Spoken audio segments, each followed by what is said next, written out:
Nós podemos estar simplesmente diante de um dos maiores casos de esquema Ponzi da história do Brasil.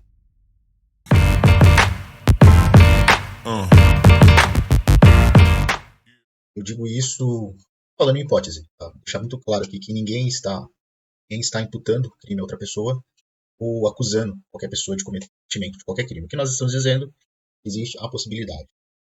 Eu vou fazer um vídeo rápido aqui, é a primeira vez que eu me pronuncio publicamente sobre esse assunto, porque tem uma questão sensível. O parceiro da Fictor, para quem não sabe ainda do que estamos falando da Fictor, eu fui parceiro distribuidor de produtos Fictor e eu tenho contrato, né, tinha contrato com eles, então posso falar muita coisa das obrigações que a gente assume atualmente, mas agora que com os desdobramentos que vem acontecendo, acho que é importante fazer esse pronunciamento público e colocar aqui a minha visão, tá? Novamente, ninguém está acusando Victor, qualquer, qualquer outra empresa de qualquer coisa, estamos aqui falando tudo em tese, em hipótese, mas hipóteses que têm ali a sua fundamentação e a ideia é mostrar aqui, tá, a fundamentação do porquê nós podemos estar aí diante do maior caso de pirâmide financeira da nossa história. Então, se nós fizermos uma busca das maiores pirâmides financeiras da história do Brasil, nós temos aqui alguns casos de destaque, né, dados aqui pela própria IA da Google. Só que qualquer um pode vir lá e fazer essa busca aqui, né? Caso gerado pela IA do Google, os casos que ele traz são esses aqui, né? Apesar de não ter um conceito de qual seja a maior pirâmide financeira da história do Brasil, pois os valores e prejuízos variam, né, bastante, e tem a questão também do valor nominal naquele momento, e o que é isso trazido ao valor presente, né? Mas ele lista aqui alguns casos ilustres, né? Então, a Avestruz Master, né, ali nos inícios dos anos 2000, R$ 1 bilhão, prejuízo estimado, 40 mil investidores. Relax Free, que é um caso aí muito emblemático, R$ 2 bilhões aproximadamente, né, de falência ali em 2014. Fazendas Reunidas Boi Gordo, essa foi uma das maiores de todas, 4 bilhões, valores da época.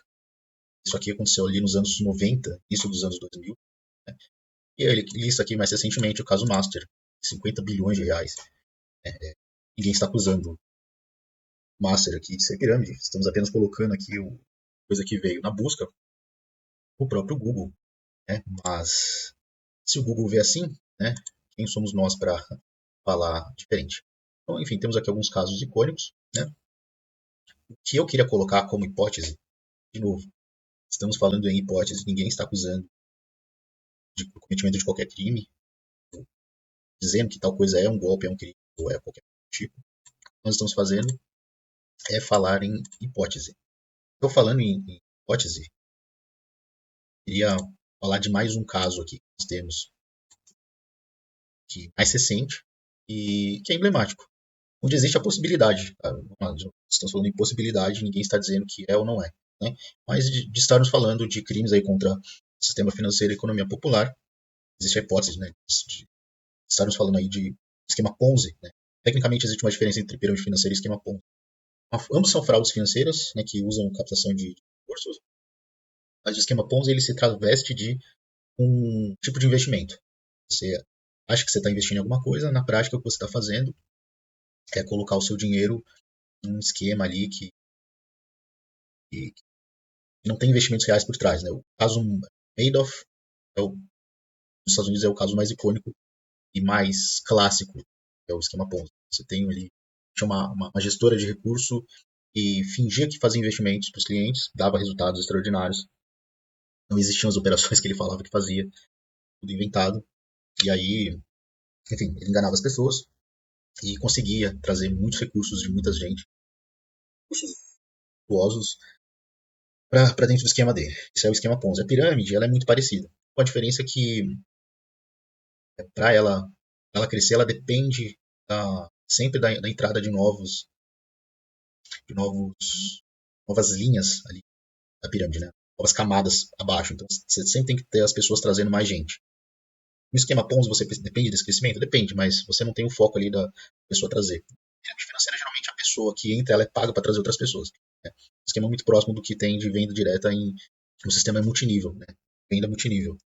Mas a diferença é que no multinível existem produtos, serviços de fato por trás. Na pirâmide, ela tem uma casca ali que vai fingir que tem um produto, um serviço, mas é simplesmente um golpe financeiro. Existe para trazer mais dinheiro, que vai entrar na base, vai sustentando a parte de cima. Não é um golpe fala que tem um. A mecânica dela é um pouco diferente, mas na prática as duas coisas são muito parecidas. Então, quando a gente for falar aqui, estamos falando em tese, podemos estar falando de um ou de outro, tá? Mas, enfim, por que que a Fictor pode ser um dos maiores esquemas 11 do Brasil? Então, é, vamos começar falando o que que é a Fictor. Acho que é importante a gente falar o que é falar aqui. O que é a Fictor? Então, a Fictor é uma empresa que atua em diversos segmentos, principalmente referentes ao agronegócio, outros, onde ela é eminentemente ativa. Ela, recentemente aí, deve ter visto que ela entrou em pedido de recuperação judicial, ou seja, está vivendo um momento ali complicado, muito difícil financeiro. Qual que é a alegação da Fictor? Antes de a gente colocar todos os lados. A alegação da Fictor é que ela é vítima de um, um grande, uma grande conspiração do mercado para acabar com ela. Estava incomodando muito grandes players, os players aí da distribuição de investimentos, maiores no Brasil são XP e BTG, fazendo captações para produtos que tinham ali uma rentabilidade muito boa e pagavam uma rentabilidade, pagavam uma comissão muito boa para o distribuidor. Então, ela começou a atuar no mercado de venda de grãos, né? Enfim, falando um pouco sobre quem é a Fictor. Então, ela atua ali no mercado, basicamente três frentes. Ela atua ali na indústria alimentícia, na indústria de serviço financeiro e infraestrutura, real estate, né? Investimentos ali, ativos reais, imobiliários. E ela, dentro desse braço ali da indústria do agro, ela ganhou uma grande eminência fazendo uma operação de trading de grãos. O que é trading de grãos? Comercialização de grãos, compra e venda de grãos. E ela começou a emitir SCPs, né? São sociedades de participação, fazer captação nessas SCPs com a finalidade de fazer um funding, vamos dizer assim, do produto, né? Explorar financeiramente o produto de comercialização de grão. Comercialização de grão é o quê? É muito simples, é muito fácil de entender. Comercialização de grãos é o quê? É você comprar grão de pequeno produtor rural, pagando em geral à vista para ter um certo desconto dele, e revender esse grão para a grande indústria. Grande indústria, entenda-se aí, grandes produtores de proteína animal, como JBS, né, JF e outras. Né? Isso é o que a Fictor dizia, essa era a narrativa da Fictor para as SCPs. Tá? E aí a gente precisa falar um pouco da SCP. Tá? SCP é um tipo de contrato previsto no Código Civil, ele permite que pessoas se juntem com uma determinada finalidade econômica. Tá? Vou dar um exemplo prático. Então, como é que funciona a SCP? Então, eu e um grupo de amigos ou familiares, a gente quer fazer um empreendimento imobiliário. A gente tem um terreno, né? E a gente quer construir nesse terreno um prédio, vender esse prédio e distribuir ali o lucro, né? Cada um proporcional à sua parte, né? Eu entro com 150 mil, meu irmão entra com 100 mil, meu tio entra com 200 mil, e cada um entra com determinada quantidade financeira e a gente junta o dinheiro de todo mundo para essa finalidade. Tá? Vamos dar até um passo atrás. Vamos supor que a gente ainda não tem o terreno. A gente compra o terreno, tá? Então a gente faz a SCP, estabelece essa SCP, compra o terreno, faz o empreendimento imobiliário ali, constrói o prédio ali com os apartamentos que a gente quer. A gente vende esses prédios e aí coloca o lucro no bolso. Então, pô, a gente gastou, sei lá, o dinheiro de todo mundo, deu 500 mil reais. A gente comprou o terreno ali por 300, gastou 200 mil na construção. No final a gente vendeu, sei lá, deu um prédio ali com 10 apartamentos, 200 mil cada, 2 milhões de reais. A gente pegou então, a gente teve um lucro ali de 2 milhões menos os 500 mil que a gente gastou, 1,5 milhão, pega esse 1,5 milhão e distribui proporcionalmente com o que cada um contribuiu ali. Né? Então, pega o lucro, distribui. Você, a SCP ela tem uma finalidade específica, então passou o período, você distribuiu o lucro, você dilui a SCP, dissolve a SCP, cada um vai para casa feliz com o dinheiro no bolso. A SCP é assim que ela funciona. Ela tem um contrato coletivo ali, uma finalidade específica. Qual que é o problema que a gente tem no caso da Fictor especificamente? Ela começou a usar a SCP como modelo de captação para essa finalidade da comercialização de grãos e ela não tinha um fim. Ou seja, você tinha ali, em tese, uma operação de comercialização de grãos, né, comprar e vender grãos, mas ela não tinha um fim.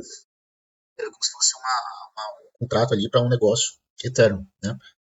Ela fazia o quê? Em tese, ela ganhava o dinheiro ali e distribuía uma parte para os sócios investidores. Né?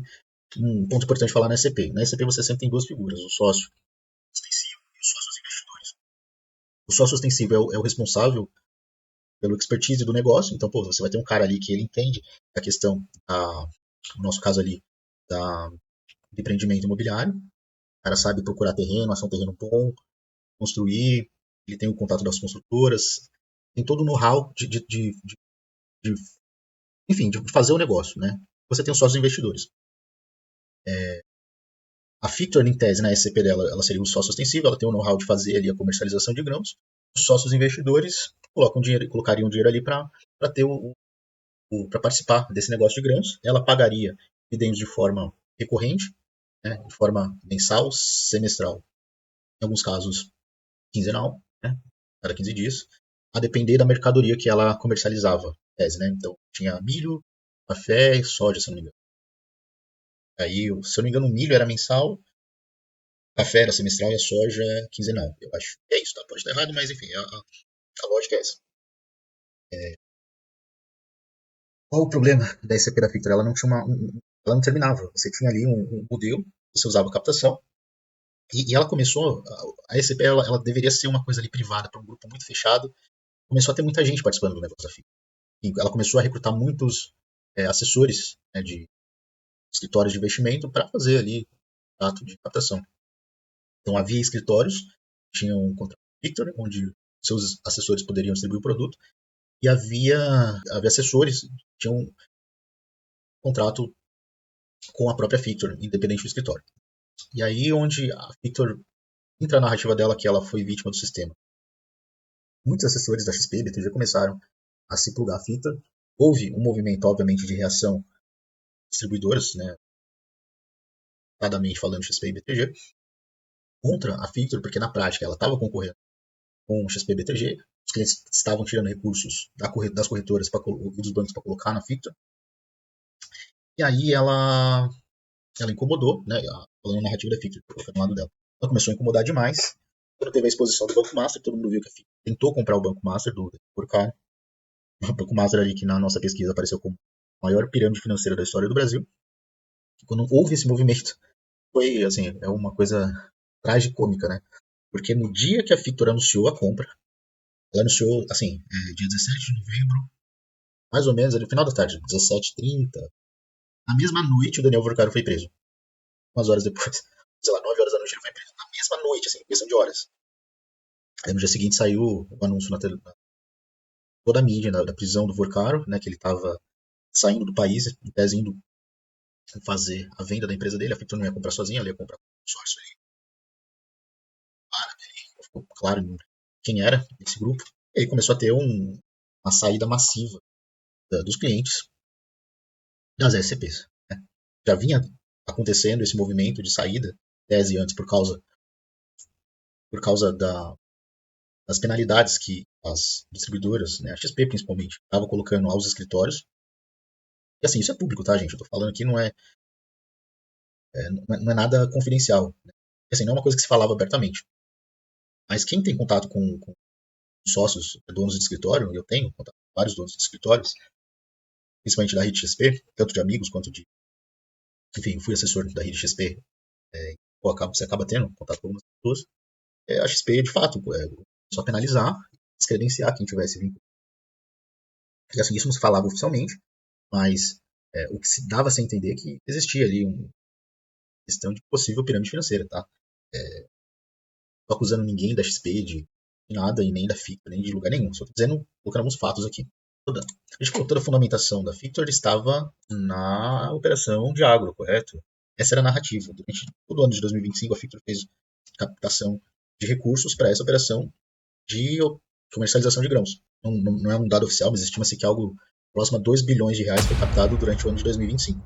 A Fictor patrocinou o Palmeiras, colocou o nome dela em destaque em vários lugares e ficou conhecida, quando teve o caso do Banco Master aí, ficou conhecida nacionalmente e não um lado muito positivo. Ela captava nas SPs justamente com a narrativa de estar fazendo ali uma espécie de funding para a operação de trading de grãos. E aí que a coisa fica um pouco estranha, tá? Então, a Fictor entrou com um pedido de recuperação judicial. Esse pedido de recuperação judicial dela, ela coloca pedido duas empresas do grupo. Uma é a Fictor Holding, a Holding Guarda-Chuva, estão todas as empresas abaixo, e a outra é a Fictor Invest. A Fictor Invest, ela é a sócia ostensiva do negócio de comercialização de grãos da Fictor.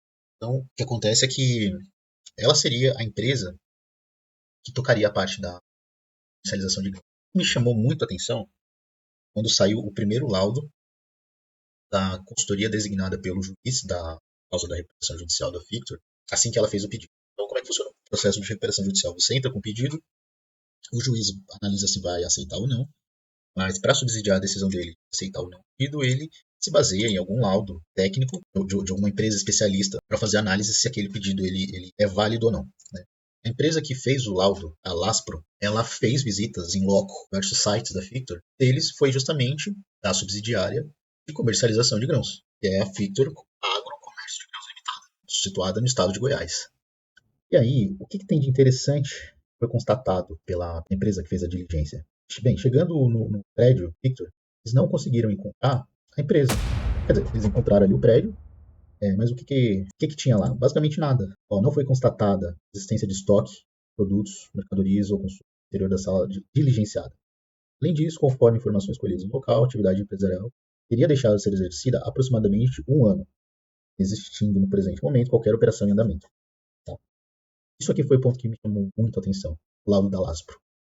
Durante um ano, não havia atividade de comercialização de grãos, cerca de um ano. E aí, após a Laspro dar o laudo dela, a Fictor fez uma emenda. Né? Ela mandou ali o auditor dela mostrar as falhas que existiam no laudo da Laspro. E ela mostrou diversas falhas, tá? Ela mostrou ali o que tange a outras empresas do grupo. Tange ali a empresa de energia e outras coisas, ela mostrou que coisas ali que estavam no laudo inicial poderiam estar erradas. Mas enfim, indo para a parte que interessa a gente, nessa parte aqui, ela fala o seguinte: no tocante à diligência realizada em 6 de fevereiro de 2026, na empresa Fictor Agro Comércio, observa-se que as conclusões constantes do laudo, essas constatação prévia, são compatíveis com as informações previamente testadas pela requerente na petição inicial. Conforme já informado nos autos, as atividades de comercialização de grãos desenvolvidas pelo Grupo Fictor foram regularmente encerradas, razão pela qual não havia expectativa de constatação de operação ativa, estoque, mercadorias ou estrutura operacional em funcionamento no endereço diligenciado. Ademais, convém destacar que a operação em referência não se caracterizava como participação em empresa subsidiária ou controlada claras às requerentes, tratando-se na realidade de mera operação de investimento e financiamento, a qual gerava retorno econômico ao Grupo Fictor. Assim, a ausência de atividade empresarial em curso, bem como a inexistência de produtos em local, não configura irregularidade, mas refletem encerramento operacional previamente. Isso foi a resposta da Fictor. No tocante, né, no que tange a essa questão da comercializadora de grãos. Tá? O que é estranho nessa história toda? A parte estranha disso tudo é o seguinte: durante todo o ano de 2025, a Fictor estava captando recebíveis de comercialização de grãos. No relatório da LASPRO, indicou-se que não havia atividade no local e se tinha notícia que não havia operação há mais de um ano. Tá escrito lá. Nesse contra-relatório, eu vou chamar assim, da Fictor, ela colocou vários pontos ali que ela mostrou que possíveis erros no relatório inicial da LASPRO. Por que, no que tange a parte da comercialização de grãos, ela não fez nenhum comentário com relação ao tempo que a operação estava desativada? É o seguinte, ela poderia falar assim, não estava em atividade, mas não havia um ano. Tinha, sei lá, 2 meses, um mês. poderia ter feito um contraponto. Mas ela não fez. Por que ela não fez o contraponto? Isso é muito estranho, tá? Isso é muito estranho. Ela poderia, enfim, estar ali, do ponto de vista dela, que ela achava errado. Ela escolheu não fazer. Escolheu não colocar, não fazer o contraponto. Que leva a gente à pergunta óbvia. Se não havia comercialização de grãos há mais de um ano, como que em todo 2025 houve captação de SCPs? Fala-se assim, se você procurar aí na internet, você acha publicamente o número de 200 milhões por mês, cerca de 2 bilhões de reais captados durante o ano de 2025. Essa é a pergunta, entendeu? Essa é a pergunta que eu coloco, tá? E não tem resposta, tá? Não tem resposta. Pode ser esclarecida oportunamente, tempestivamente, quando chegar o momento correto. Essa pergunta não tem resposta. E para mim, ela é um indício claro, tá? De que pode haver uma questão aí realmente de crimes contra a economia popular e o sistema financeiro. A gente pode estar falando de um esquema Ponzi, tá? Então esses são os fatos, tá? Um outro indício que pode ter uma coisa errada aí, de que no mínimo há alguma coisa estranha, é que a Fictor está sendo investigada pela Polícia Federal por 4 crimes contra o sistema financeiro. Eu não estou dizendo que a Fictor cometeu os crimes pelos quais ela é investigada, mas ela é investigada. Então, no dia seguinte à entrada com pedido de operação judicial, a Polícia Federal abriu inquérito para investigar 4 crimes. E, além disso, já havia um inquérito anterior, de 2023, se eu não me engano. Tá? Então, você deve estar falando, poxa, de onde você está tirando isso? Você está inventando isso? Não, não estou inventando. Tem um lugar para onde eu estou tirando isso. E eu vou mostrar aqui. Matéria do G1. PF abre inquérito para investigar Fictor, grupo que fez proposta para comprar o Banco Master. Veja só que essa matéria do Aldo Cruz é do dia 4 de fevereiro. 4 de fevereiro, que é logo após, né, se não me engano foi dia 2 que a RJ, dia 4 já tinha essa matéria do Valdo. A Polícia Federal abriu nesta quarta, 4, inquérito para investigar o grupo Fictor, que entrou com pedido de recuperação judicial nesta semana. Eu havia feito uma proposta para comprar o Master em novembro do ano passado. O inquérito investiga Fictor por 4 grupos contra o sistema financeiro nacional: gestão fraudulenta, apropriação indébita financeira, emissão de títulos sem lastro equiparados a valor imobiliário e operar instituição financeira sem autorização. Assim, existe um inquérito da Polícia Federal. A Fictor é culpada? Não, mas assim, existe uma suspeita. A Polícia Federal não abre inquérito sem que haja algum indício. Algum indício tem. Isso vai ser investigado, esclarecido, terá oportunamente. Aguardando. E além disso, logo antes da Fictor entrar com o pedido de recuperação judicial, dia 30 de janeiro de 26, 1 ou 2 dias antes da Fictor entrar com o pedido de recuperação judicial, saiu essa matéria da Piauí. Essa matéria aqui, eu vou deixar o link dela, assim como vou deixar o P1, é o melhor material que eu vi sobre caso Fictor, antes de sair a pedido de recuperação judicial. É o melhor material. É uma matéria bem escrita, é uma narrativa com começo, meio e fim, e ela tem diversas fontes. Você consegue perceber que a pessoa não escreveu isso assim, tipo, dia para noite. Foi um trabalho ali de algum tempo, foram no mínimo algumas semanas de apuração, e eles fizeram assim realmente uma matéria muito escrita. No final dessa matéria aqui tem uma coisa que na época eu não sabia. Não tinha conhecimento, e até foi uma surpresa, porque eu era parceiro, distribuição do produto da Fictor, tinha conhecimento, não sabia disso. Mas em 2023 tinha sido aberto um inquérito da Polícia Federal para investigar a Fictor por causa de uma denúncia de algum assessor que foi abordado pela Fictor para distribuir o produto dela, achou a coisa meio estranha e fez a denúncia na Polícia Federal. A PF fez, já em 2023, uma investigação do caso, tá? Não consegui encontrar em lugar nenhum qual foi o resultado desse inquérito, nem se ele foi finalizado. Mas aparentemente já havia essa suspeita antes. E essa matéria da Piauí, eu pedi para todos que leiam a íntegra, é uma matéria com substância, ela explica muito bem várias questões. Das diversas matérias que tem sobre o caso, essa não é a melhor de todas. Tá? Enfim, finalizando, é isso. Tá? Esses são os elementos que existem sobre o caso. Acho que está claro porque é muito difícil a gente se pronunciar. A gente tem essa relação comercial. Eu me senti muito mal de ter clientes que eu para Fictor, sinto realmente mal, assim, é uma coisa, eu falei, né, com os clientes, eles entenderam a questão, mas assim, eu me sinto mal de não ter percebido, uma coisa que dava para perceber, havia sinais, você não sentia um retorno acima do que o mercado normalmente paga. De repente o grupo estava anunciando vários negócios novos, a grana da comercialização de grãos era tanta e o que sobrava que a Fictor pagava dos investidores, ela tinha ali um retorno tão alto para investir em negócios diversos aí, um escritório em Miami, um escritório em Portugal, o negócio era tão bom assim que dava um resultado tão bom que sobrava para reinvestir em CAPEX e outras coisas tanto assim, era estranho, né? Podia ter estranhado pô, a questão do valor, sei lá, tinha que garantir um resultado tanto por mês, mas assim, todo negócio ele tem ciclos de fluxo de caixa. Você pode ter, às vezes, lucro, mas assim, é difícil a coisa ser um reloginho que você consiga prometer para seus investidores todo mês um ganho fixo de X. Muito difícil, assim, era uma coisa que, pô, parecia que a conta fechava, né, dos números que eles mostravam pra gente, parecia que a conta fechava, pô, do modelo de SCP, pô, parecia que era uma forma inteligente você ter ali modelo ali para captação. Eu fui entender melhor a questão da SCP depois também. Na época eu pesquisei da SCP, eu vi que era, e, assim, a coisa parecia fazer sentido, só tinha essa questão que não ficou tão clara, mas a SCP ela tinha que ter ela tem que ter começo, meio e fim. Pode ser etérea, tipo um negócio que fica aí pra sempre. Não, ela tem que ter começo, meio e fim. Na realidade, ela tem que começar de um jeito, tem que ter ali um período intermediário e ela tem que acabar em algum. O modelo estava estruturado da Fictor, não acabava. Ficava ali, ficava ali eternamente. Podia ficar renovando eternamente os contratos. O contrato ele tinha um fim. Qual que é o problema? O problema é o seguinte: o cliente A fez um contrato tal dia de, sei lá, 1 ano, 3 anos. Esse fim do contrato era o fim do contrato daquele cliente, não é do negócio em si. Naquele exemplo que eu dei, ele é bem claro. O dia que o prédio foi construído, foi levantado o prédio, os apartamentos foram vendidos, entrou a grana, distribuiu o pessoal, acabou. Não é uma coisa contínua. O contrato iria e o cliente poderia renovar. Então, os meus contratos que eu fiz com a Victoria eram de 1 ano. Passou 1 ano, beleza, o cliente renovou. Pô, pagou todo mês certinho e tal. Por que eu vou sair? O cliente renovou. São coisas que, assim, um olhar mais apurado pegaria. Talvez tivesse a questão ali de você não querer acreditar quando você está numa situação, você sempre é enviesado a não se sentir burro, não se sentir idiota. Não. Muitas vezes você acaba tentando justificar a decisão que você toma. Essa decisão tá errada. Sim, eu realmente fico lamento desse desfecho. A Fictor entrou com um pedido de recuperação judicial. O pedido nem foi aceito ainda pelo juiz, tá? Houve esse laudo da Laspro, houve essa resposta da Fictor. O juiz deu um prazo aí para a Laspro se manifestar, se ela quer implementar o laudo dela. Enfim, sair desse laudo, o processo pode ser aceito, ser deferido ou indeferido pelo juiz. E já tem muita gente ali fazendo petições, processo, pedindo para ser incluído, pedindo para incluir todas as empresas do grupo, fazendo diversos pedidos. Não existe ainda uma decisão sobre o aceite ou não. Pode ser decidido ainda agora, está numa fase ali preliminar. Em breve a gente deve saber os dobramentos, tá? Então eu tô gravando aí. E é isso. Eu espero que esse vídeo tenha um intuito muito mais educativo, formativo, qualquer coisa, traga algum conhecimento, algo de positivo. Queria dizer uma coisa, tá? Isso vale para qualquer pessoa interessada no assunto.